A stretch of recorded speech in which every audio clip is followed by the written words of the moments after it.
Hey there. Tonight we're not stepping into a history book. We're stepping into it by accident. You've time traveled to medieval England. No warning, no guidebook, just the cold, the mud, and the strange stares of people who know you don't belong. This isn't the world of knights and legends. This is the world of chamber pots, spoiled bread, and social rules that could get you fogged if you bow wrong. You'll fumble through languages, lose your bag, and pretend to know saints you've never heard of, all just to survive another day. If quiet, immersive history helps you unwind, feel free to like the video and subscribe, but only if it brings you some peace, and let me know in the comments where you're watching from and what time it is for you. It's always oddly comforting to see how far these stories travel. So, dim the lights, maybe turn on a fan, and settle in. Let's begin with you waking up in the wrong century. You wake up to silence, not the digital kind, not the hum of appliances or the faint buzz of a city outside your window, but real, pressing, unnerving silence. The kind of silence that belongs to a place without electricity, without traffic, without time. A heavy, unyielding quiet, broken only by the distant rustle of leaves and the hollow hoot of a nightbird. Your hands are cold. The air is damp. You're lying in dirt. You sit up slowly, heart hammering, but a strange mix of confusion and dread. It's dark. Not night in the city, dark, but pitch.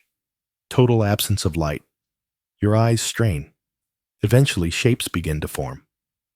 Trees moss, maybe a distant flicker of firelight between crooked branches. You reach for your phone. No service. No signal. Just 3% battery and a lock screen that suddenly feels like the last connection to your own world. You try to breathe. Then you notice the smell. Earthy, smoky, not exactly unpleasant, just unfamiliar. The air carries wood smoke, wet leaves, manure, and something musky you can't quite place. It's the smell of a world that hasn't been sanitized. Congratulations, you're not in Kansas anymore. You're in the English countryside. And judging by the absence of stone roads, fences, or chimneys, you're several hundred years too early. You're in medieval England, probably the 14th century. You don't know how you got here. The time machine joke is long past funny. Now, you need a plan.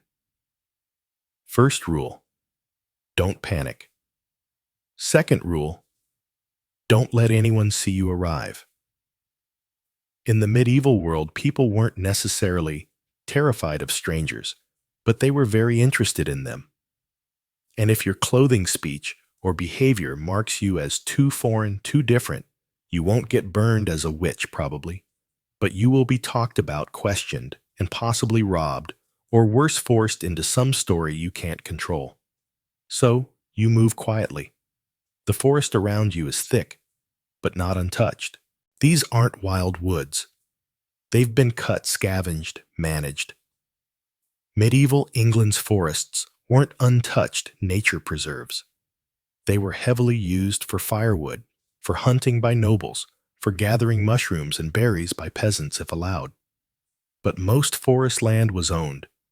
Every twig had a price.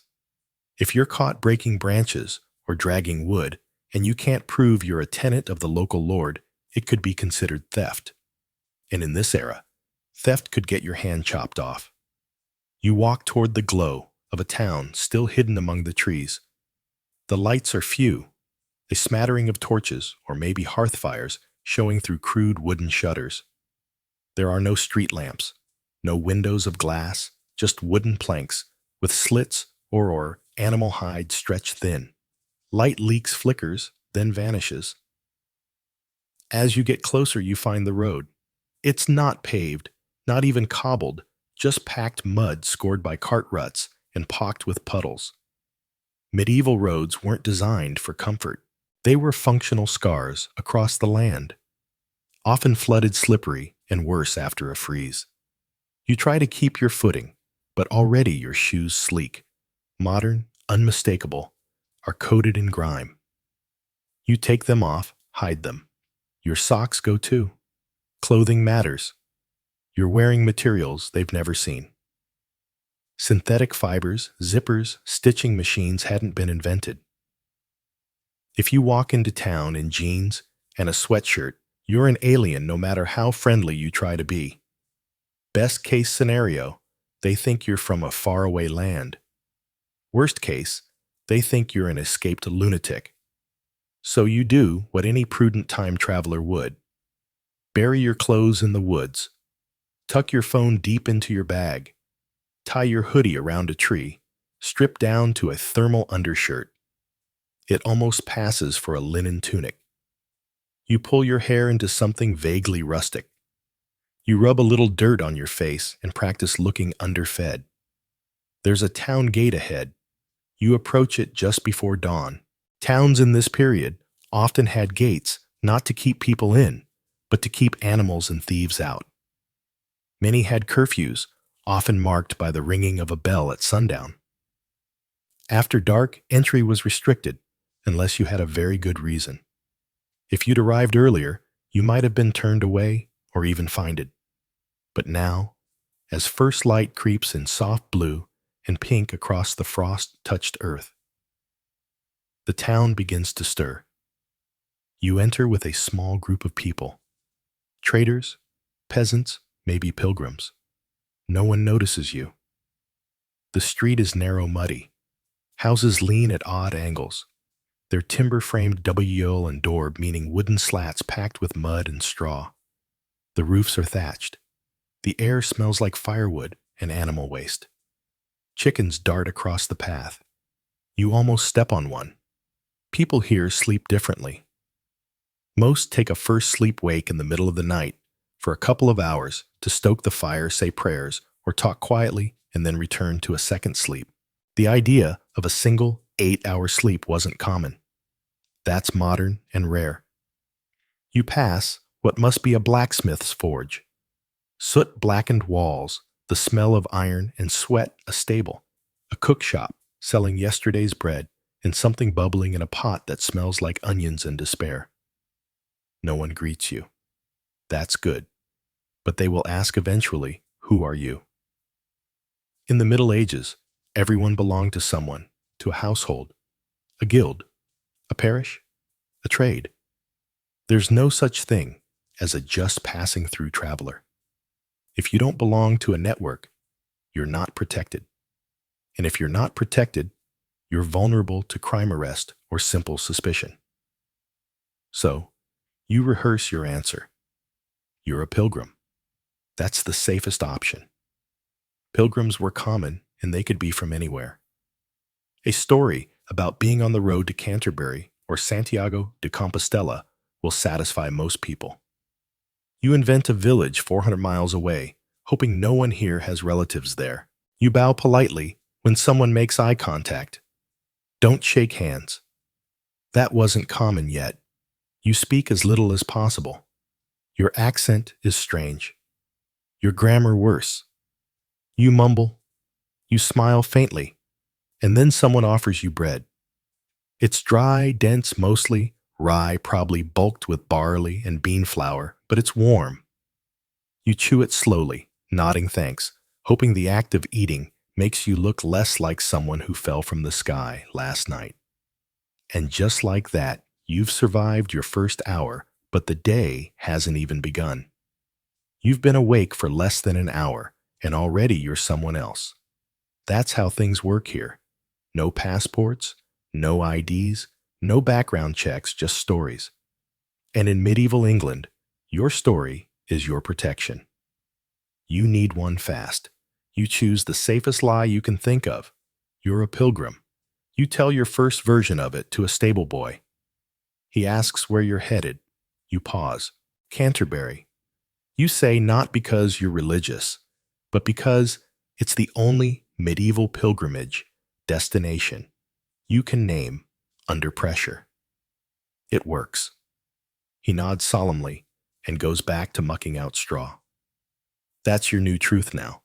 You're a pilgrim on your way to visit the shrine of St. Thomas Becket, the archbishop famously murdered in Canterbury Cathedral in 1170. His martyrdom turned the city into one of Europe's most visited holy sites. Pilgrims came from all over, rich and poor, sick and healthy, devout and desperate, hoping for miracles, forgiveness, or just a few days of rest under God's gaze. It's a good cover. Pilgrims were everywhere in the Middle Ages, moving between towns, staying at inns and monasteries, traveling in groups when they could, alone when they had to. Some wore the scallop shell of Santiago. Others carried wooden staffs or painted tokens from previous shrines. Most were poor. Many were ill. A few were fugitives. All were tired. And now you are one of them. The lie isn't just for strangers. It's for yourself too. You repeat it internally, smoothing the edges. You come from a distant village. You're traveling alone because your cousin fell ill. You're visiting Canterbury because your brother had a dream. You're doing penance for a sin you won't name. You've practiced just enough church Latin to make your mumbled prayers sound authentic. Your story buys you shelter. A gray-robed monk at a small priory hears your tale and waves you inside. He doesn't ask many questions. He doesn't seem surprised by your strange accent or your patchy knowledge of Scripture. Pilgrims were expected to be odd. You say you've been walking for weeks. He believes you. Everyone looks weathered here. He shows you to a room. Not really a room. More like a corner of a drafty hall with 3 other pilgrims sleeping side by side. One of them snores like an injured bear. Another mutters in his sleep. You pull your borrowed wool cloak tighter around your shoulders and try not to think about the bed bugs. Hospices and monasteries were some of the few places in medieval Europe where travelers could sleep without paying coin. The church was legally and spiritually obligated to provide charity to pilgrims. That obligation was sometimes ignored, of course, especially if the monk in question was having a bad day or the priests were stretched thin, but most would still offer at least some stale bread, a spoonful of pottage, and a patch of floor near a fire. You eat what you're given. Barley pottage boiled gray and salted with tears. You chew slowly, trying not to think of seasoning. Spices exist in this time, but not for you. A pinch of pepper costs more than your borrowed cloak. Your spoon is shared wiped-on cloth that has seen better centuries. Your bowl is wood splintered and probably older than the Magna Carta. Around you, the other pilgrims talk. One limps from a foot wound. Another coughs so violently you're surprised he's still upright. They tell their stories. A woman hoping for her son's healing. A man seeking redemption for adultery. A third who just wanted to see the world while his debts cooled down back home. None of them ask why you're here. They understand. In the Middle Ages, pilgrimage was part religion, part social mobility, and part escape. It was a way to disappear without actually vanishing. You try to sleep, but your thoughts churn. In your world, identity is static. Name, photo, ID, biometrics. Here, it's malleable. You could be anyone, so long as you can walk in a straight line and keep your story straight. No one here has heard of Google. No one's going to fact-check your claim that your uncle once met a monk in Morset-Michel. They'll just nod. People believe strangers because they have to. The entire medieval world runs on trust and fear. The next morning, you rise early, not by choice. There's no privacy, no doors, and the bell tolls for matins well before dawn. The monastery is cold. Your breath fogs in the dark. You don't know the prayers, but you stand with the others, murmuring nonsense syllables under your breath. No one notices. Half of them are doing the same. Afterward, you're handed a heel of bread and told to move along. Pilgrims don't linger. Outside, the town is stirring. Vendors are rolling open stalls, mostly selling vegetables, old tools, or gray-looking meat. You walk past a butcher store and try not to stare too long at the headless pig carcass hanging from an iron hook. Flies already dance around it. Meat went bad quickly here. Salt was expensive. Freshness was a fantasy. You remember something from a history video. Most medieval towns had a market day, usually once a week. That's when rural folk from nearby villages brought their goods in to sell eggs, cheese, root vegetables. You'd have to barter or haggle. There's no such thing as fixed prices. Everything is a negotiation. And if you don't know the local currency, silver pennies, half pennies, farthings, you'll get fleeced. You want to buy something, but realize you have nothing to trade, not even a coin. You still have your wristwatch tucked into a wool sleeve. You glance at it, but it means nothing here. No one cares what time it is. People in this world measure time by bells, prayers, and the position of the sun. If it's light out, you work. If it's dark, you pray, hide, or sleep. You decide to ask for help instead. You spot a woman selling oat cakes and approach slowly, trying to look humble, but not pitiful. You speak softly, explaining you're on the road, low on supplies, and blessed to meet such a generous face. It's not Shakespeare, but she gives you one cake anyway. Maybe she believes you. Maybe she just likes feeding people. Maybe she wants your blessing. Pilgrims were holy, or at least adjacent to holiness. Many townsfolk believe that aiding a pilgrim earned favor with God. You say a quick Deus to Benedica in your best fake Latin accent. It means God bless you. She nods, pleased. You chew slowly as you wander the streets. The oat cake is dense, unsweetened, and laced with something bitter. Wormwood maybe, or just bad grain. Still, it's food. You count your blessings. One oat cake, 2 working legs, no fever yet. You pass a group of children playing in the dirt. One of them is holding a carved wooden hoop, rolling it along the ground with a stick. Another clutch is a crude doll made of rags. They stop and stare at you, not in fear, just curiosity. One points to your wrist. You cover it instinctively. That's when it hits you. You're not out of the woods. You've got your story, your cloak, your pilgrim status, but you don't have years of dirt under your fingernails. You don't carry yourself like someone who's been beaten down by a lifetime of scarcity. You walk too straight. You flinch at smells. You make eye contact too much. It's subtle, but it's there. To them, you still don't quite belong. So you drop your gaze. You shuffle a little more. You mimic the limp of the man you saw last night. You avoid direct questions. You learn to listen before you speak. This world doesn't care how smart you are. It cares whether you follow the rhythm, blend in, or vanish. That night, you find another place to sleep. A barn offered by a generous farmer in exchange for chopping wood. You say yes before he finishes the sentence. Your hands blister after 5 minutes. He doesn't notice or doesn't care.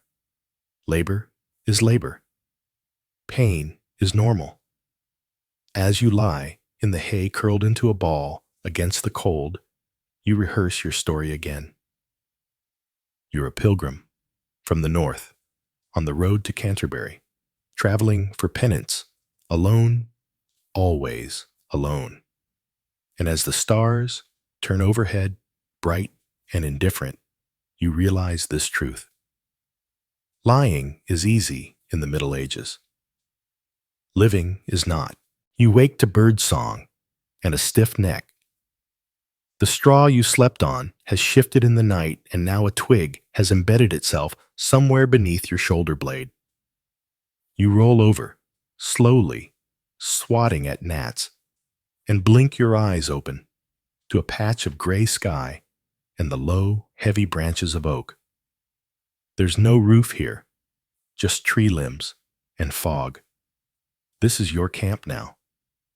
No walls, no half, just a hollow in the earth behind a mossy boulder hidden off the forest path. The best place for someone like you to disappear for a while. You are lucky to be offered work. Not everyone is the farmer's sister, or perhaps his wife, you couldn't tell, told you there was a need for extra hands gathering firewood and herbs from the forest. You agreed before asking what it entailed. You needed the food. You still do. So now for today, you are a forager. And like everything else in the Middle Ages, this job comes with rules. First rule, the forest does not belong to you. That might be hard to accept, especially if you come from a world where trees, our public land, is protected, and anyone with a pair of hiking boots can wander freely. But here, in the 1300s, the forest is not wilderness, it is property. Every stretch of woodland in England is either held by a noble, claimed by the crown, or attached to an estate. You do not own the acorns. You do not own the rabbits. You do not own the fallen twigs. Collecting firewood might seem harmless, but if you're caught with the wrong bundle of sticks in the wrong part of the woods, you could be beaten, fined, or even branded. This is the age of the forest laws introduced after the Norman conquest and expanded under monarchs like Henry II. These laws protected hunting grounds for the elite. Royal forests were especially off-limits even to peasants who lived nearby. You could be hanged for killing a deer, mutilated for setting traps, say, or flogged for chopping down trees. So second rule, don't get caught. You keep to the edges, avoiding cleared paths. You carry a dull knife and a sack that once held barley. You pick up only what's already fallen. Twigs, small branches, dry bramble. No cutting, no chopping, just gathering. The forest is quiet in the early hours, save for the rustle of squirrels and the distant call of a wood pigeon. You see no other humans. Good. That's what you want. The best foragers are the ones no one notices. But silence doesn't mean safety. The forest is still dangerous. Wolves are gone, mostly hunted out of southern England by this century. Bears have been extinct here for hundreds of years, but there are still dangers. Wild boars, hornets, and most of all men. You hear a crunch behind you. You freeze. Just a deer, probably. Still your heart hammers. Bandits are real here. The woods are a natural hideout for the desperate. Escaped serfs, outlaws, deserters from local militias. They live rough ambush travelers and disappear into the trees. The king's law doesn't stretch far into these parts. If someone robs you out here, you won't get justice. You won't get anything. So you keep your head down and work faster. You don't just gather firewood. You're also collecting wild herbs. The farmer's sister, no, his wife, you've decided gave you a list scrolled with marks you can't read, but she named them aloud. Yarrow, mugwort, chickweed, comfrey, plantain. You recognize some. You pretend to recognize the rest. These plants are not just for flavoring food, though food could certainly use the help. They're medicine, insect repellent, even magic in the eyes of some. You pick them carefully and place them in separate cloth pouches. You whisper their names under your breath, part prayer, part memory. A patch of nettles stings your hands. You wows but say nothing. No gloves. You'll just deal with it. You take a break at midday, crouched near a tree stump. Your lunch is a crust of rye bread, hard as stone, and a pinch of salt from the bottom of your pocket. You eat it slowly, like it matters. There's water nearby, a stream shallow and slick with green algae. You scoop some into your hands and drink. The taste is earthy. You'll probably regret this tomorrow, maybe tonight. But the beer you were given is long gone, and you need something to wash down the bread. You spot a small bundle of mushrooms under an elm. White caps, fragile stems. You pause. Mushrooms are dangerous here. One wrong guess, and you'll die vomiting in a ditch, your skin gray and your mouth foaming. Medieval people knew this. Folk wisdom passed from mothers to daughters warned of the poisonous kinds. Death caps destroying angels fools mushrooms, but they also prize the safe ones, puffballs morals field mushrooms. You decide not to risk it. You leave them. You spend the afternoon weaving through thicket, your legs scraped and your knees soaked with bog water. A bramble tears your sleeve. You make a note to mend it later. If you can find a needle, your cloak is already threadbare, and your tunic smells like every bad thing you've touched in the last 24 hours. As you walk, your mind drifts. You think about what it would be like to live this way every day. Some people do. The poorest villages, widows, orphans, landless peasants often supplement their diets by foraging. Some even make it their primary trade, gathering herbs and firewood to sell at the market. These forest workers are not respected.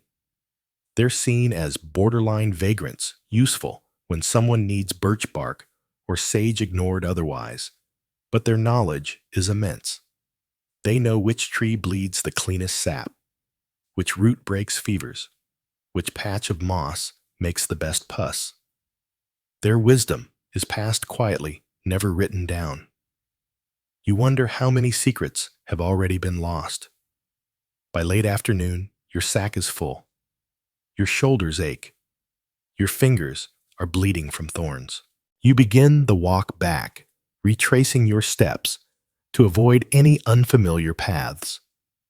Getting lost in a medieval forest is not poetic. It's deadly. No GPS, no signage. If the sun sets before you find the road, you may not make it out.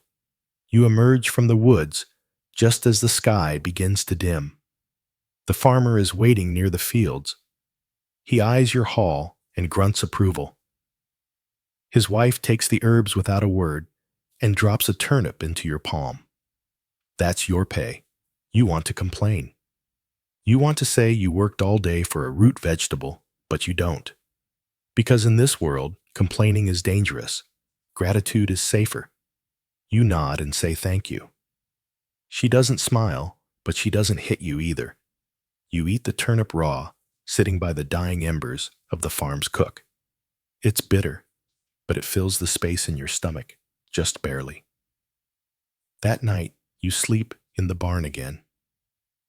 The cows are snoring. A chicken perches dangerously close to your head. You lie on a pile of old straw and stare at the rafters. You think about the forest, its silence, its rules, its quiet judgment. You were only there for a day.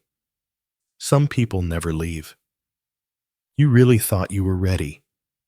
You downloaded PDFs, watched hour-long YouTube linguistics breakdowns, even practiced aloud in your car like a lunatic. God do you had muttered proudly to yourself in the mirror. Acumen from Feorin, you had this. You were going to blend in with the locals. Fooled them all. But now that you're here, really here, standing in the cobbled market square of a medieval English town surrounded by smells you can't describe, and people who all seem to be speaking while chewing gravel, you realize you have absolutely no idea what anyone is saying. It's not just the accent. It's not just the slang. It's that they're not even speaking the language you studied. You'd chosen Old English. Figured it was the safe bet. Anglo-Saxon roots. You remembered Beowulf, But Beowulf was written 400 years ago from where you're standing. The people here are speaking a form of Middle English, but not the kind Chaucer wrote down. This is something else, something brutal, something nasal and fast, splattered with French loanwords and riddled with regional weirdness. You try to follow a conversation between two traders and can't tell if they're haggling over fish or accusing each other of witchcraft. One man shouts across the square, "Hoy, that be Reeve? What's told me off he soaking it he?" You blink, sorry. He squints. Bay daft or Flemish, you mumble something about having a sore throat and shuffle away. You make a mental note. Don't talk unless absolutely necessary. Back home, you thought language would be the least of your problems. You'd assumed disease violence or dysentery would kill you first. But now, it's becoming clear your mouth is the real liability. The second you open it, you're a walking contradiction. Someone who looks like a local, maybe smells like one by now, but talks like they were raised by a committee of monks and time travelers. The word choices are wrong. The cadence is wrong. And God help you if someone tries to make a joke. You're learning that humor is terrifying when you don't understand the punchline. You laugh nervously when a baker says something to you about a hedge priest's sausage, and then realize from his expression that he wasn't joking. Or maybe he was. Or maybe it was an insult.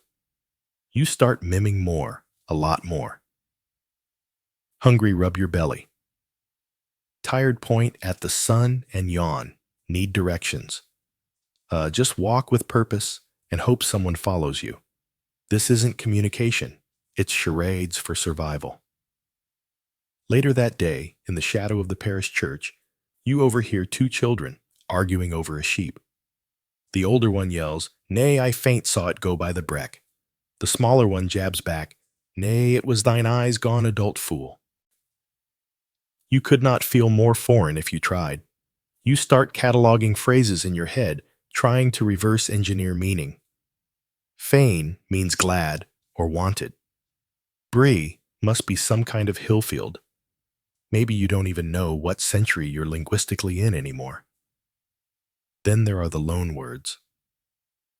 After the Norman conquest, French bled into the English tongue like wine into linen.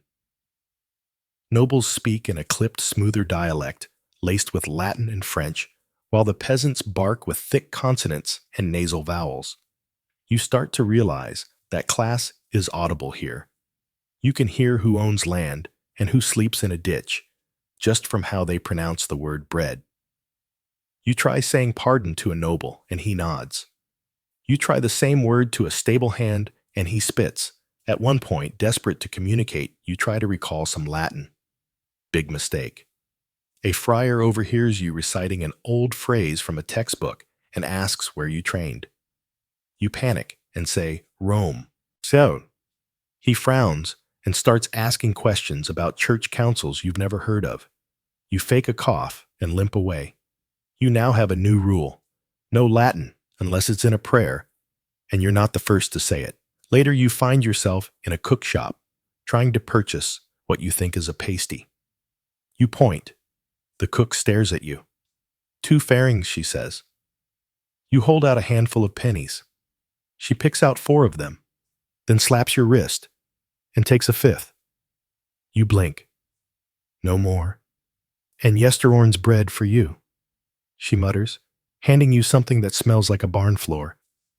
You nod. "Cheers," you say instinctively. Everyone in the room freezes. You realize too late that cheers is not a medieval word. Not like that. They stare at you like you just said something obscene. One man chuckles, another narrows his eyes. You mutter, "God give you good tomorrow," and bolt out the door. There's another surprise. Reading doesn't help. You had assumed signs would be easier, but almost nothing is written. And when it is, it's inconsistent, phonetic, and barely legible. There's no standard spelling. A house might be spelled Alihus one day and Alufs the next. The only people who can write well are clerics, and they write in Latin anyway. Even street names, when posted, are sometimes just pictures. One tanner has a crude painting of a cow and a knife above his stall. Another stall, no joke, just has a turnip nailed to a board. You feel like you're illiterate, which, to be fair, would make you just like most people here. The worst part isn't the confusion. It's the danger of miscommunication. Say the wrong thing, and people assume you're mad or foreign or cursed. One evening, a drunk stumbles into you. You instinctively say, "Sorry, my fault." He squints. "My fault." What you confess into witchery are you? You quickly change it to "Forgive me. I was clumsy." That seems to work barely. You realize, in this world, words can get you hurt. There's no Yelp, no customer service, no ironic oops to shrug off a mistake. The people here live close to violence, suspicion, and insult. And you are always one bad sentence away from being called a heretic, a spy, or just not right in the head. Over time, you adapt. You learn to use simple, short phrases. You copy what others say, even if you don't fully understand. You start saying "I" instead of yes, nay instead of no. You use gestures whenever possible. You never ask questions unless someone else asks one first. You listen more than you speak, and it helps a little. By the end of your 4th day, you can order food without being scammed. You know how to respond to greetings. You've even made a boy laugh by using the word ass at the right time. You're still a foreigner, but maybe a harmless one. You lie in the monastery loft that night, staring at the rafters, the straw mattress prickling your back, and realize you've survived, not because of knowledge, but because of mimicry, because you learned to copy faster than you could explain. The truth is, language here isn't a tool. It's a test. And every conversation is a pop quiz in a dialect you don't speak, with a punishment for failure. You think of your phone, the Translate app, the internet. You think of how many times you've Googled a word, a phrase, an idiom. That luxury is gone. All you have now is your ears and your memory. And if you say the wrong thing tomorrow, the truly wrong thing, you might not get to say anything ever again. It starts with a cramp, not a dramatic one. Just a small nagging pinch in your gut, like you skipped lunch or ate something that didn't sit right. You think nothing of it.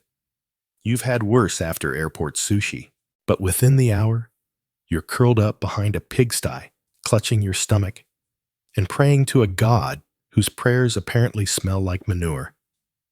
This is not a metaphorical bad day. This is medieval gastrointestinal reality kicking in. You tried to be careful. You really did. You boiled the water. You stuck to what looked like bread. You avoided anything with color. But the problem isn't the food. It's everything. Your body raised on pasteurized milk, municipal tap water, and sterile grocery aisles has no idea how to cope with medieval Europe's microbial jungle. You are, as they would say, soft. Your first suspect is the pottage. Pottage is what they serve when they don't want to serve food. It's a murky, oatmeal-like sludge of grains and whatever else didn't rot in the last few days. Cabbage, maybe a turnip, possibly a frog, depending on the cook's attitude toward protein and plausibility. The same pot is used day after day, refilled endlessly with more of the same. A medieval version of a never-ending stew, flavored with time to spare and whatever fell in when no one was looking. You knew all that. You ate it anyway. And now, your stomach feels like it's hosting a reenactment of the Norman invasion. By the time the sun sets, You're alternating between cold sweat and chills wrapped in your itchy wool cloak like a sad medieval burrito. Your face is pale. Your lips are dry. You try to sip beer, weak watery ale, the safest thing to drink here, but even that turns against you. This isn't just food poisoning. This is your immune system panicking like a chihuahua in a thunderstorm. Now, some background. Germ theory does not exist yet. No one knows what bacteria are. They don't even know what causes disease. Not really. Illness is believed to come from bad air asthma, or imbalances in your humors, blood phlegm, yellow bile, and black bile. Depending on which one's out of whack, your treatment might be leeches, vomiting, purging, or prayer. Most people never learn what made them sick. They just get sick, and either they recover or they disappear. So, when you wake up the next morning, still alive, groggy, but breathing, you've already done better than a decent percentage of your contemporaries. A nun finds you that morning collapsed near the back wall of a Dominican friary, looking like a broken scarecrow. You try to stand, but the world tilts sideways, and your legs fold like bread dough. She doesn't flinch, just lifts your chin, squints at your eyes, and tucks something bitter and leathery into your mouth. It's disgusting, like someone soaked tree bark in vinegar and sadness. You try to spit it out, but she shushes you with the force of someone who has done this 1,000 times. You chew, you swallow, you don't vomit. A victory. She doesn't ask who you are. She doesn't report you. She just presses a coarse cloth to your forehead and mutters a prayer you can barely follow. It's Latin, and you catch only a few familiar phrases, something about mercy, something about healing, something about how humans are like dust. You nod weakly. That last part sounds about right. This, you'll learn, is one of the rare benefits of the medieval world. While medicine is horrific, charity is baked into the culture, especially through the church. Religious orders run rudimentary infirmaries. Monasteries often have a hospitaller, a monk or nun, responsible for tending the sick, even outsiders. Hospitality is sacred. If you're lucky, and you were, they will treat you even if you can't pay. And here's another historical wrinkle. You're not alone. Half the town is sick with something. Coughs, skin infections, fevers. It's a walking petri dish. Sanitation is theoretical. Hygiene is seasonal. Medicine is improvised. And yet somehow people survive. Over the next 2 days, you barely move. The Ferrari lets you lie on a straw mat near the wall, not quite in the infirmary, but close enough to be monitored. A girl brings you thin broth in a chipped wooden bowl. You manage a few sips. You are so exhausted, it feels structural, like even your bones are tired. Every joint aches. Your spine feels like it's been rolled down a hill. Your breath smells like you've been chewing onions in a tomb, and you're pretty sure that none changed your shirt while you were unconscious.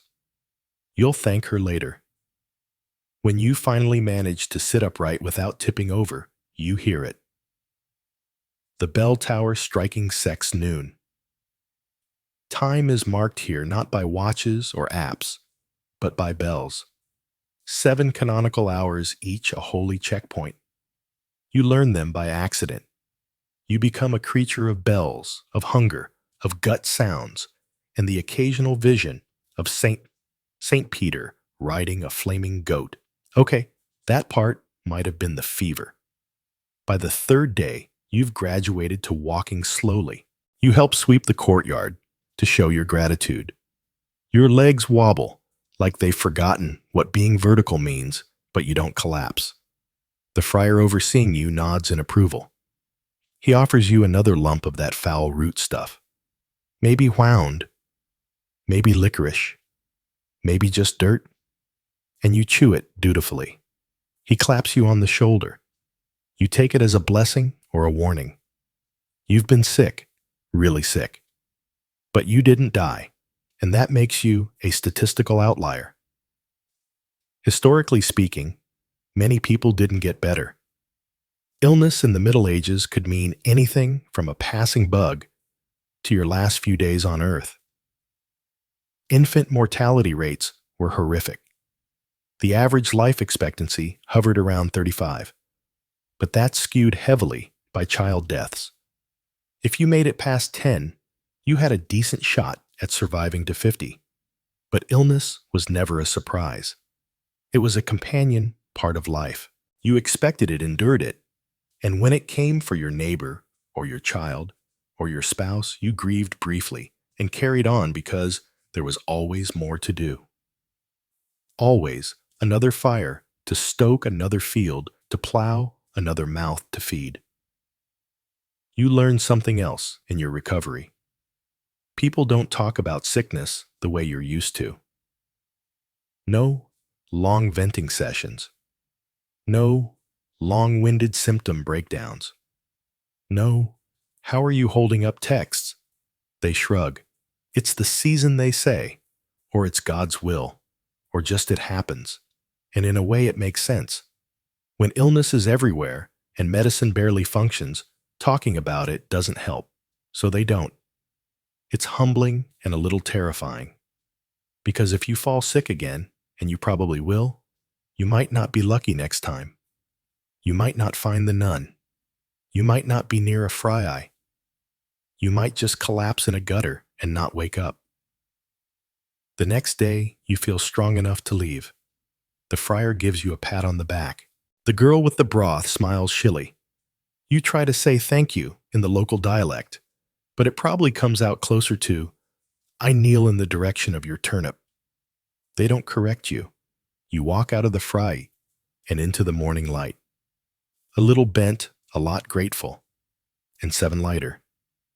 Everything smells stronger. Bread smoke, dung sweat. The world feels sharp, real present. You survived. And in the Middle Ages, that's enough to count as a good day. You wake up with a new appreciation for life, also with no bag. It takes you a few seconds to register what's missing. You pat the ground around you.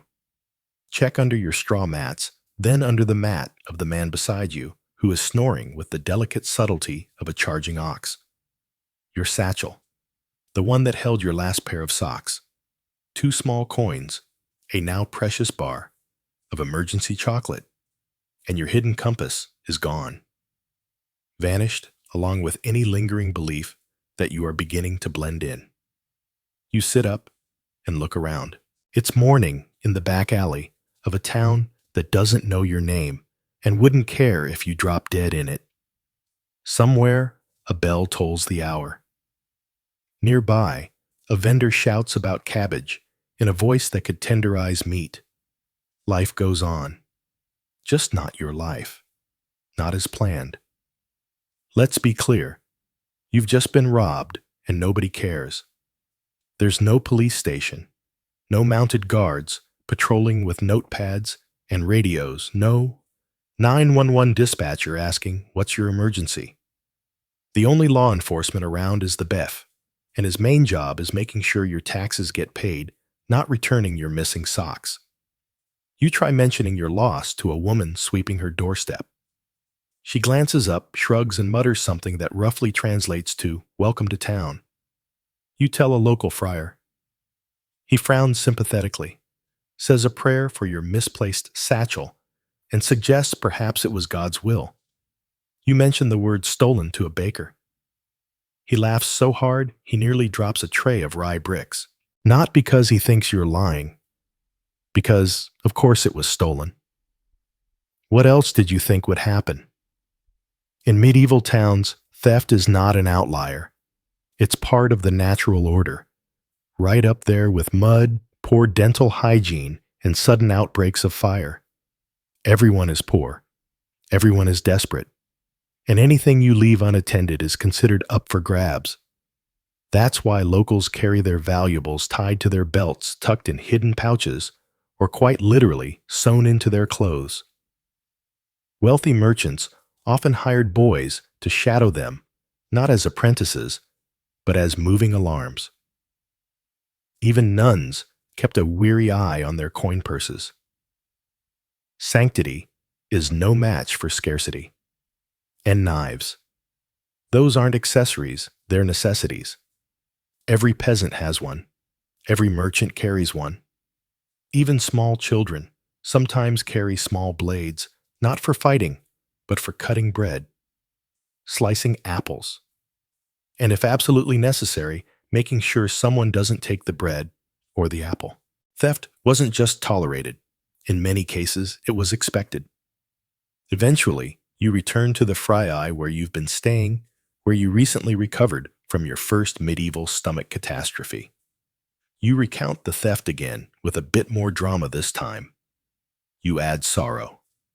You lean into the tragic tone. Brother Thomas, or maybe it's Brother Matthew. All the monks blur together, listens with polite gravity. He disappears into a side room and returns a few minutes later, placing something into your palm. A knife. It's small, rusted. The blade is dull and the handle is cracked, but it fits in your hand. You try to hand it back. He doesn't let go. He makes a gesture. Palm flat knife up, and walks away. You don't need a full understanding of the local dialect to get the message. Keep it with you always. Historically speaking, this is not unusual. In fact, for someone in your position, alone, unfamiliar, and extremely muggable, this is practically a rite of passage. In medieval England, justice didn't work the way modern visitors might hope. While there were courts and laws, actual enforcement was rare and wildly inconsistent. A constable might exist in theory, but his authority was local. His power limited and his priorities skewed heavily toward protecting landowners, collecting fines, and making sure the tavern didn't turn into a murder pit every Saturday night. You, an unknown foreigner with no local kin or guild membership, are not the kind of person anyone is going to stick their neck out for. Guilds' powerful associations of craftsmen and merchants protected their own. But outsiders, those not under guild protection or tied into a household, were fair game. And you're not in a guild. You're not from a household. You are a walking opportunity. Markets are the worst. They're crowded, loud, and full of opportunities to get relieved of your belongings. Street performers attract gawkers. Gawkers create crowds. Crowds create cover.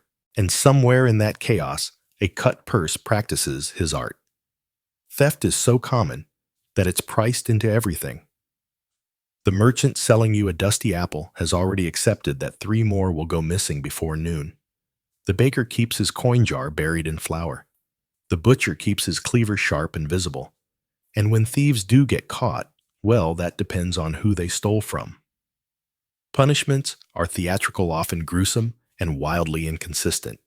For minor thefts, public humiliation is common. A thief might be tied to the pillory and pelted with rotten turnips, or forced to wear a wooden plaque proclaiming, "I stole a chicken," while being paraded through the streets. Repeat offenders, or those unlucky enough to steal from the wrong person, might lose a hand and ear, or both. In some places, thieves are branded with hot irons to mark them for life. In others, they're hanged. No trial, no appeal, just a rope and an audience. You quickly realize that while the law is slow to act, it's spectacularly vicious when it does. But here's the important part. Most thieves are never caught because no one is watching, and no one really wants to. Your instincts sharpen. You start tying your coin pouch inside your tunic. You walk with your hand over it in crowds. You sleep with it tucked under your ribs. You learn to recognize the signs. Someone following too closely. Hands hidden under a cloak, questions asked too casually. You also learn the art of preemptive destitution walking, like you have nothing dressing even shabier than you are pretending to limp. So thieves assume you're not worth the effort. Your new life strategy be uninteresting. You meet a man near the baker's stool. He's missing 3 teeth and has a knife scar that runs from jaw to collarbone. He offers you half a cabbage and a story. In exchange, he asks for nothing. You eat the cabbage, you hear the story. You leave with all your belongings. Progress. Not all theft is for survival. Sometimes it's professional. Medieval cities had entire underground economies. Gangs of cut-purses highwaymen, working just outside town fences, operating under the guise of scrap traders. Even churchyards weren't sacred.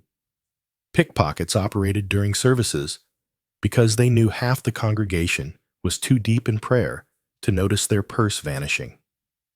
Taverns were prime hunting grounds. Travelers drank more, talked louder, and kept looser hands on their goods.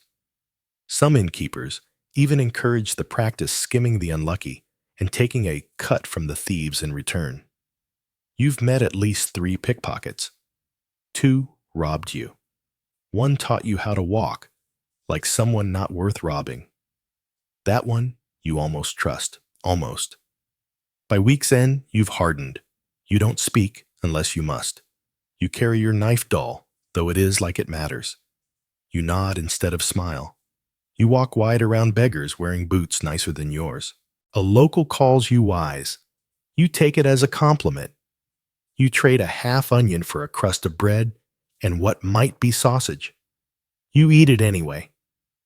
And that night, curled behind the fiery wall, you sleep with one hand on your pouch and the other on your blade for the first time since you arrived in this unpredictable, mud-soaked century. You wake up with all your things. You learn your next lesson before you've even finished your breakfast. It happens in a tavern, or what passes for one. The food is warm, the bread nearly fresh, and the stew only mildly offensive. You've started to feel something like confidence. A local woman even smiled at you as she refilled your bowl. For a second, it feels like maybe you're getting the hang of this century. Then you make the mistake of sitting at the wrong table. You pick it because it's near the fire. Your feet are numb, and your clothes still smell like last night's rain. There are 3 other men at the table, all eating, none talking. You assume in your modern way that a table is just a table. It is not. The one closest to you stops chewing. The man across from him slowly lowers his spoon. The third, older and broad-shouldered, with hands like tree roots, simply stares. He doesn't yell. He just stares. You feel it like heat or frost. You stand up. Nobody tells you why you can't sit there.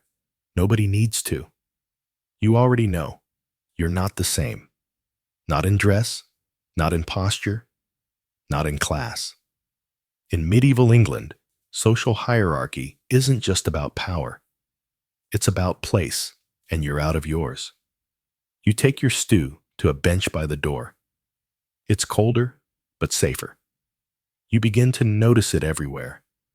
The way some people don't step aside when you pass. The way others bow, but only slightly. The tilt of a head, the cut of a tunic, the color of a belt. These aren't fashion choices. They're signals. Class isn't a guess here. It's a script. Everyone plays their part. Lords command. Knights strut. Guildsmen puff their chests. Peasants look down. Servants vanish into the background. Even children know who they're supposed to bow to. It's instinct, cultural muscle memory, and you're a blank page, which is dangerous. You bow too deeply to a merchant's wife. She laughs. Her guards don't. You raise your voice at a servant who shorted you on bread. He spits in your stew, and no one does a thing. You try to explain yourself once out loud to a baker. I didn't know. He looks at you like you're an idiot. Then you shouldn't be here. Fair. Historically speaking, this wasn't rudeness. It was survival. Medieval society was rigid by necessity. There were no resumes, no ID cards, no LinkedIn pages. Your clothes, your speech, your posture, that was your identity. Those were the clues that told others how to treat you. And if you didn't follow the rules, the whole system frayed. Most people were born into their station and died in it. If you were a villain, a kind of unfree peasant, you couldn't just become a merchant. If you were a tanner, you were expected to stay a tanner. The few who climbed ranks usually did so through the church or by military service. And even then, it took a generation or two. Everyone else stayed firmly in their lane. You meet a man named Will near the blacksmith store. He looks at you with a kind of exhausted pity and tells you the rules. Not all of them. That would take weeks, but enough to keep you from offending the next person you speak to. You don't touch anyone wearing silk, he says, not even if they're choking. You blink. What if they need help? Then pray for them, he says, from a respectful distance. He explains that colors are codes. Fur-lined cloaks are power. Blue and purple are reserved for nobility. Green is fine unless it's too fine. And linen only if it's been washed recently. Yours hasn't. He also tells you this. You've been walking wrong. Apparently, your gait is too loose. Too confident.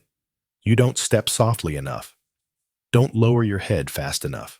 Don't make space fast enough when a higher-ranked person walks by.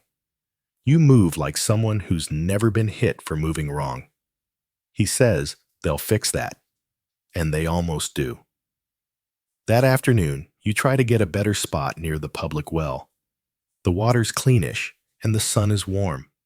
You step ahead of a girl carrying a heavy pail.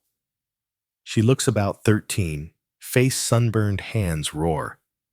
An older woman behind her shouts. You don't catch the words, but you get the tone. Everyone looks. You freeze. The girl glares at you with a kind of weary fury and says, "Where's your badge?" You don't have one. Apprentices in town wear pins or stitch symbols. They show you belong to someone. If you don't, you're a stranger. And strangers are beneath everyone. You step back. She doesn't thank you. She shouldn't have to. You start paying attention. You notice that even eye contact is stratified. A noble doesn't look at a merchant. A merchant doesn't look at a peasant. A peasant doesn't look at anyone unless spoken to. And you look at everyone like you're trying to read subtitles. You learn to lower your gaze, to speak less, to speak softer, to say, "My lord," even when it sticks in your throat. Eventually, people stop looking at you with suspicion. Now they look through you like a servant, like you belong. Progress. There are benefits, strange as it sounds. Being invisible means you overhear things, plans, rumors, prices, secrets. You start to understand the town, not just by its layout, but by its tensions. Who's sleeping with whom? Who's stealing flour? Who's plotting to skip tithes?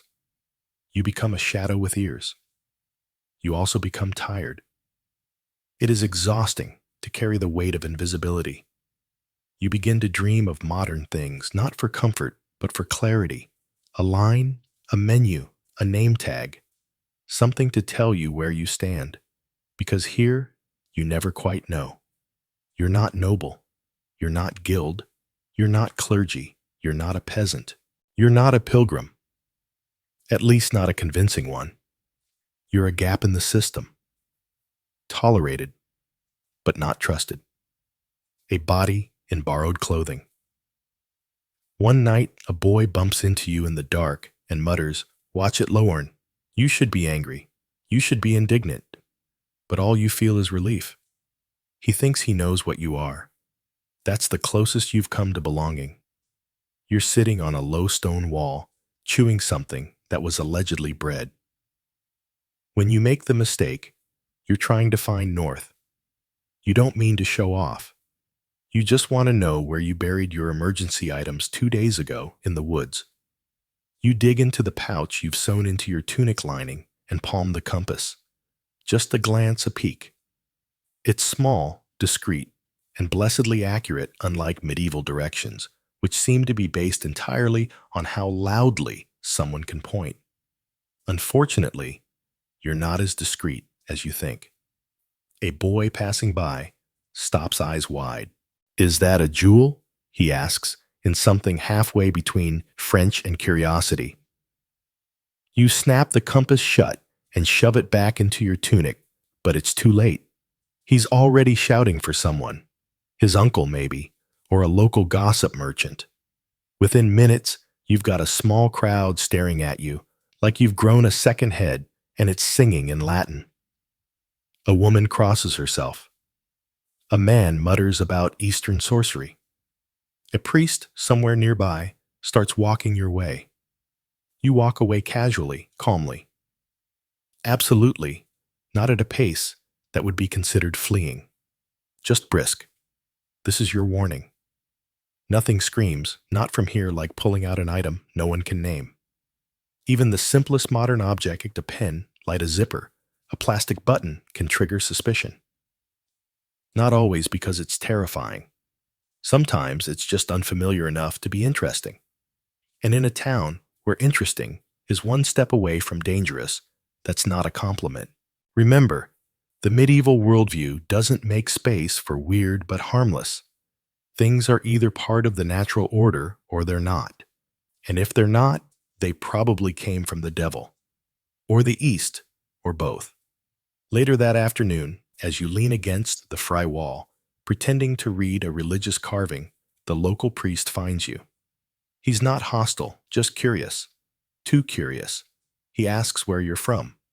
You say far away. He asks what you do. You say pilgrim. He asks if pilgrims commonly carry compasses that glow slightly in the sun and spin like enchanted beetles. You change the subject. He doesn't. Historically, priests were often the most educated people in town. They could read. They had access to old texts. And worst of all, they had time. They were also charged with maintaining moral and spiritual order, which in practice meant deciding who was a threat. And while witch trials weren't yet in full swing in the 1300s, heretic sorcerers and suspicious foreigners were definitely on the radar. The church didn't need proof. Just a sense of unease, a few whispers, failure to attend Mass regularly, or a compass you couldn't explain. That night, you make your way back to the forest. Not the edge like before, deep past the berry bushes and the stinging nettles, past the tree where you tripped last week and cursed so loudly the squirrels haven't returned. You find the spot. You dig with a flat stone. Your hands are freezing. Eventually, you uncover your stash, a small tin of waterproof matches, your backup compass, a protein bar, and a laminated card that reads "Emergency Contact." You stare at it. There is no emergency contact here, just you. You bury the compass again deeper this time. Wrap it in linen. You hesitate, then bury the protein bar too. You don't need it. Drawing attention. You keep the matches. If someone asks, you'll say, "The friar taught you flint tricks." You lie well. Now, in medieval towns, being from somewhere else buys you about 10 minutes of grace. After that, people want details, names, maps, saints. You can't just say, "I'm from a distant land," and expect a polite nod. Everyone in medieval Europe is from somewhere, and everyone knows someone who's been there. Slip up once and people assume you're lying. Slip up twice, and they assume you're dangerous. You've slipped up twice this week alone, so you change tactics. You get quieter. You speak less. You start bowing more. You mutter a lot. If someone asks a question you don't know how to answer, you look pained and say it's a matter of penance. People nod solemnly. Mystery is safer than mistakes. Let's be clear about something. Many evil people are not stupid. They know their world. They know how knives should look, how fabric should stretch, how threads should unravel. They've never seen a seam like the one on your undershirt. You tell them it's a monk's design. They narrow their eyes. Monks don't sew like that. A baker eyes the smooth finish of your boots. Modern leather soles dyed to look crude. Strange tanning, he says. You mumble something about foreign oxen. A merchant fingers the synthetic cord tied around your belt. He tests its strength. What plant makes this? You say it's a rare northern weed. His eyebrows rise. You're running out of lies. Eventually, someone calls you a mystic. Not in a complimentary way. It happens after you help a child who scraped his knee. You cleaned it with wine, wrapped it with clean cloth, said nothing magical. But the child got better quickly. Too quickly. A neighbor saw. A neighbor told. Now people think you know things. It's not always dangerous to be called a mystic. Some mystics are tolerated, especially if they're old, quiet, and very religious. But you're none of those things. You're young. You're foreign. And you don't always know which saint to mention when someone sneezes. Here's the real risk. You're interesting. In medieval life, that's rarely good. Interesting people get noticed. Noticed people get questioned. Questioned people get tested. And you don't want to be tested. You start burying more things. Not just your gear, but your personality, your stories, your gestures. You practice local slang. You learn which saints are popular. You start dressing more plainly. You pick up a phrase. I go where the Lord leads. It's vague, devout, and confusing enough to stop most questions. You say it a lot. One day in the market, you spot someone else who doesn't belong. She's wearing sandals in winter. Her cloak is too new. She asks the price of a pie in perfect Latin, like a school book come to life. The vendor squints. You step away. She'll learn or she won't. Either way, she's not your problem. By now, your instinct is honed. If something looks shiny, you cover it. If someone stares too long, you walk away. If a priest smiles too warmly, you prepare an escape route. You know which alleys to duck into, which dogs to avoid, which bread stalls don't overcharge pilgrims who ask too many questions. You sleep with your knife. You pray like you mean it. You've told 5 different people you're heading to Santiago. You've never seen a map of Santiago, but you have the conviction of someone who knows not to lose face. And really, that's what survival is now. Not losing face, not looking like a magician, not sounding like a liar, not smelling like modern soap. By the end of the week, you've earned a reputation. Quiet odd from the East, maybe touched by the saints or something else. But no one tries to burn you.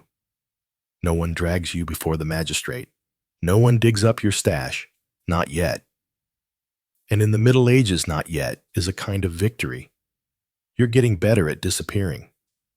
Not literally, of course. You still walk through the muddy alleys like some underfed ghost in borrowed clothes. But now, you've learned to shrink yourself, to round off your modern edges, to stop standing out. Your accent hasn't changed, but your confidence has. You don't speak unless spoken to. You keep your gestures small, your reactions delayed. You don't ask questions. You don't smile too widely. You try, with increasing skill, to become forgettable, and it's working. A merchant actually looked past you today. That you realize is a kind of medieval milestone. Let's be clear. Blending in doesn't mean you belong. It just means people stop looking too hard. And in the 14th century, invisibility is the only true safety a stranger can buy. It starts with your body. You've lost weight. Not that you were heavy to begin with, but now your ribs make cameo appearances. Your gait is slower. You've learned to walk in patterns to move with the flow of traffic in the market, not against it. You mimic the posture of the tired, the half-bowed humility of someone born to be overlooked. Your clothing helps too. The tunic you traded for a scratchy mud-stained mess of coarse wool is now faded enough to pass in a detached cloak you wrapped around it. No longer smells distinctly, not from here, but instead just smells bad like everyone else. You even dirtied your face on purpose this morning. Just a little soot. It works better than a disguise. Clean faces are suspicious. You've learned to speak less and listen more. You understand the rhythm now. Not the words necessarily, but the tones, the pauses, the kinds of things people care about. Bread rain gossip, the baker's daughter who disappeared for 2 days, the tanner's wife who gave birth to twins. Again, the rumor that the tax collector's mule was cursed by a beggar. You repeat some of these stories cautiously when the moment calls for it. You don't claim to know things, only that you heard them on the road. No one questions it. Everyone hears things on the road. You also know what not to say. You don't mention prices, measurements, or dates. You never use numbers you're unsure of. You don't say kilometer or coffee or Tuesday, unless someone else says it first. You've eliminated phrases like makes sense and no problem. You once said sure, and the shoemaker's apprentice looked at you like you'd grown a second head. Now, you just say very well and nod. You nod a lot. Sometimes, though, they still look at you sideways. Maybe it's your hands too clean, too soft. Maybe it's the way you flinch when someone coughs. Maybe it's that you never seem to know where you're going. But more and more, those looks are fleeting. People have better things to worry about than your weirdness, the weather, the bishop's new decree, the rising cost of barley. You're not their problem. You're barely their curiosity. You take that as a victory. You've even found a rhythm to your days. Wake before the bells. Join the line at the priory for watered-down broth. Avoid eye contact with the man who once offered to sell you his wife's hair. Help unload crates at the docks in exchange for half a fish. Return it when you realize it's more maggot than fish. Try again at the baker's. Fail to haggle. Settle for crusts. Eat while sitting on a step, pretending you're just between things. Smile once when a child drops a turnip and you catch it before it hits the mud. Give it back. She looks at you like you gave her gold. You feel a little more human. You've even gotten used to the smells. Well, not used to, but you've stopped retching. You no longer cover your nose when passing the tannery. You no longer dry heave when the wind carries the scent of the latrines uphill.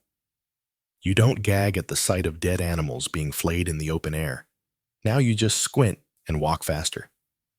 Progress. Someone calls you pilgrim. It's the first time anyone has said it without skepticism. They ask where you're headed. You reply, Santiago. Then you add, eventually. They nod. Everyone says eventually. They offer you a crust of bread. You thank them in the local dialect. It's the wrong verb tense, but close enough. You're invited to sit. You do for an hour. You're not an outsider. You're just another traveler. Someone with sore feet and no coin and stories you're not quite ready to tell.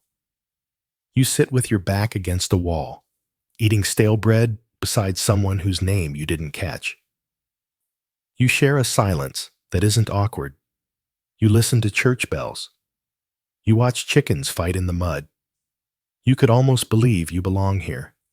Almost. But you don't. You miss your shoes. You miss ice. You miss toothpaste and proper bandages and being able to say, I'm hungry, without fearing you'll be robbed or pied. You miss being understood. Not just your words, but your world. The way people used to talk about movies, about weekends, about grocery stores and car trouble and birthday plans. Here, everything is about survival. And survival doesn't have room for small talk. Still, you've adapted. You blend. You survive. You've learned that disappearing isn't just a trick. It's a skill. And tonight, as you curl up in the corner of a fiery storeroom, clutching a half-rotted blanket and the last crumb of someone else's kindness, you almost feel like part of the century. You'll never belong. But for now, you are tolerated. And in the Middle Ages, that's the closest thing to peace. You lie awake on a pile of straw that generously calls itself a bed. Your feet are still filthy. Your tunic clings to your back with the texture of wet burlap. The air is thick not with warmth, but with that uniquely medieval perfume wood smoke, sweat, and the faintly sour tang of rotting vegetables from the alley outside. You roll onto your side and try to find a spot that doesn't stab you with a straw stalk or brush against the wall, crawling with something that probably has legs. You close your eyes. You try to imagine home. Not a person, not a place, a faucet. A silver, modern, blessed faucet that pours out cold, clean water whenever you ask. You think about brushing your teeth. You think about flushing toilets. You think about deodorant, shampoo, antibacterial soap. You think about socks. And then the rooster crows. You groan a sound you now share in common with every groaning joint in your body and sit up. It's morning again. Somehow, you're still here. Let's take stock. You've survived. Maybe not thrived. Maybe not passed as a local. But you've made it through days of filth, fear, fever, and failure. You've scavenged food, faked Latin, invented a backstory, buried. Your technology avoided execution so far, and discovered that you can, in fact, sleep through bells, fleas, and curfew patrols. But not all three at once. At this point, the question isn't just how do you survive? It's how do you stop yourself from going insane? Medieval life isn't just hard. It's relentless. It doesn't care if your muscles hurt or if your dignity took a punch that morning. There's no reset button, no weekend, no therapist to unload on. There's only survival, and then more of it. You've learned the rhythms now. The sound of morning prayer bells from the church tower. The way bread smells when it's 3 days from edible. The way to nod just enough to be polite, but not enough to look servile. The way people speak when they're not sure you belong, but don't care enough to ask. The town has accepted you in the only way medieval towns accept anyone, by ignoring you unless you mess up. And you've come close a few times too close. That moment when the priest asked where your relic was. That time you almost said, okay, instead of very well. That time you pronounced a Maria like a tourist ordering tapas. But each time you adapted. You learned a rule that isn't written down anywhere. Don't be memorable. If people remember you, you're suspicious. If they forget you, you're safe. You've become a walking blur. Just another traveler. Just another tired face in the market. You've also learned to live without. No forks, no change of clothes, no privacy, no expectation of comfort. The most advanced thing you own is a rusted knife and a second-hand sense of danger.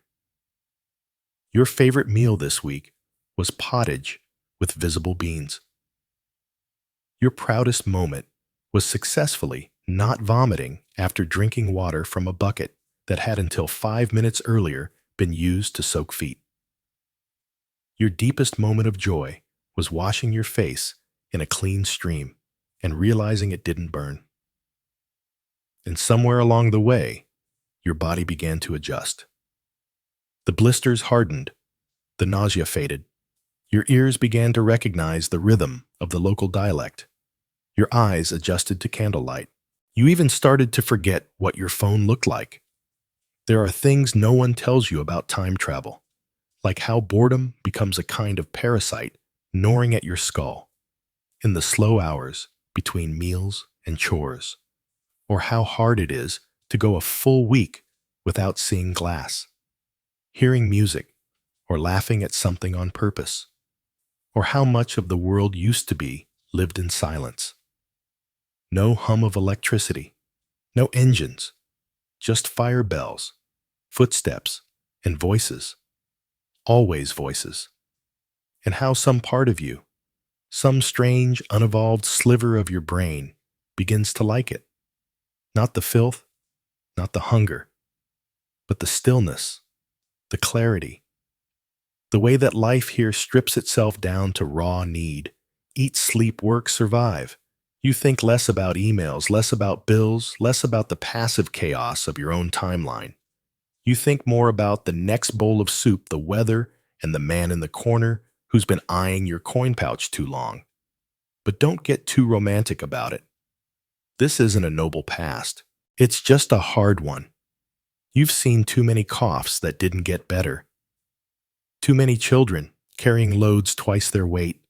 Too many bent backs. Too many blank stares. Too many quiet exits.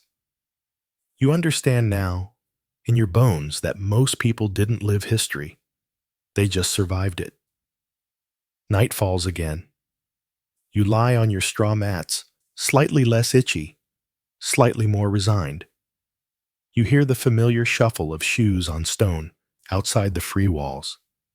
You listen for anything suspicious, just footsteps fading. You pull your cloak tight. You press your pouch to your chest. You mumble the beginning of a prayer you don't believe, just in case someone's listening. Tomorrow will be the same. Cold, hungry, confusing. But tonight, you are not dead. And that in medieval England is enough.